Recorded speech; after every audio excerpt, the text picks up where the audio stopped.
अरे ऊन दीजिए ऊन बारी बड़ा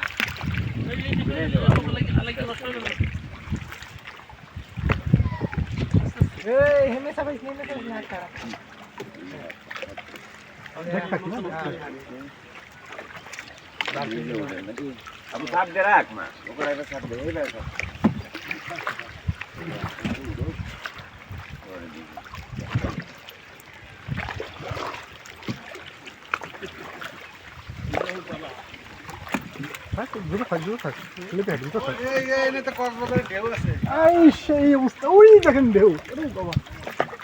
গোসল কাহিনী করতো একটা থাক থাক পারিব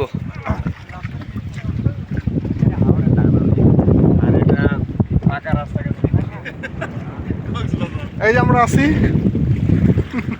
কক্সবাজারের নিচে বলবেন স্যার বলেন বলেন কক্সবাজারের বিচে আমরা এখন অবস্থান করতেছি যে ঢেউ আসতেছে সমুদ্রে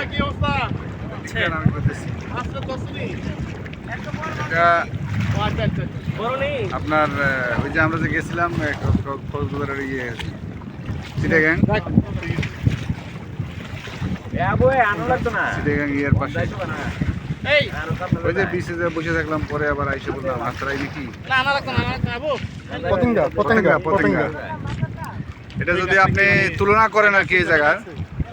আমি মনে করি যে পতেঙ্গা যে বীজে যায় মানুষ ওই বীজের থেকেও এই জায়গাটা অনেক সৌন্দর্য এবং অনেক ভালো কারণ এখানে পরিবেশটা এবং যে ঢেউয়ের স্রোতটা এটা অন্যরকম একটা স্মৃতি যাই হোক আমরা ডিআরএফের একটা প্রজেক্টে বাইরে হয়েছি দেখছেন ডিআরএফের স্বাস্থ্যকেন্দ্র হবে এই এলাকার মানুষের এই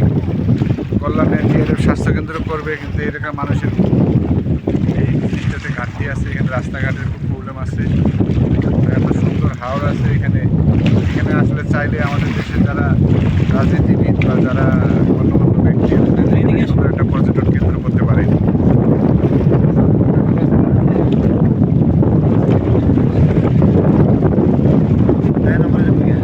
আপনারা দেখছেন এই এলাকার এখানকার এই যে ব্যক্তি আমাদের সাথে ইনশাআল্লাহ আপনারা আমাদের সাথে থাকলে এখানে আমার পরিচয়টা হচ্ছে আমি মোহাম্মদ মুজিবুর রহমান আকন আমি এই এলাকার সন্তান এখানেই জন্ম নিয়েছি আমি আমার এইদের এলাকার যে এই সৌন্দর্য অপরূপ সৌন্দর্য যেগুলো আসলে আমরা অনেকেই জানি না আমি রিকোয়েস্ট করব আমাদের ভিডিও যারা দেখছেন কিংবা সামনে দেখবেন আমাদের এই এলাকা ঘুরবেন দেখবেন এখানে রাতারগুল কিংবা টাঙ্গুয়ার হাওয়ার এই দুইটার মাঝখানেই কিন্তু একটা সুন্দর জায়গা এবং আমি মাননীয় পর্যটন মন্ত্রীকে বলবো যে আমরা আসলে অনেকেই জানি না বাংলাদেশের আনাচে এরকম অনেক সুন্দর জায়গা আছে যেগুলোকে যদি আমরা একটু সিস্টেম করতে পারি তাহলে এই দেশেও অনেক পর্যটনের জন্য একটা ভালো একটা জায়গা হবে এবং বিদেশ থেকে দেশের বাইরে থেকেও মানুষ আসবে এবং দেশের মানুষের জন্য বিনোদনের একটা সুন্দর একটা স্পট আমি রিকোয়েস্ট করব মোহনগঞ্জ উপজেলা 2 নং ইউনিয়ন কোটতলী বানিহারি এইখানে এটাকে বলা হয় পুরাতলা হাওর এবং শ্রীরাম হাওর এইগুলো স্টিঙ্গা উত্তর হাওর আপনারা দেখবেন দেখে সুন্দর একটা পরিকল্পনা করবেন এবং সবাইকে আমন্ত্রণ রইল আপনারা আমাদের এলাকা ঘুরে যাবেন ইনশাল্লাহ আপনারা খুবই আনন্দ বুক করবেন এবং অনেক রিল্যাক্স থাকবেন ধন্যবাদ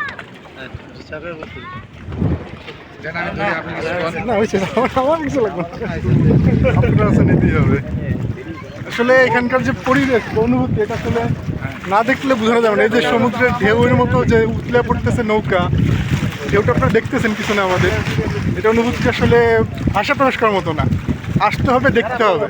খালি চেম্বার করলে হবে না ঘুরতে হবে টাকা ইনকাম করলে হবে না ঘুরতে হবে আমাদের সাথে চলে আসছে আমাদের আরেকটা ছোট টিম এই যে আমাদের হুজুরদের টিম চলে আসছে আমাদের সাথে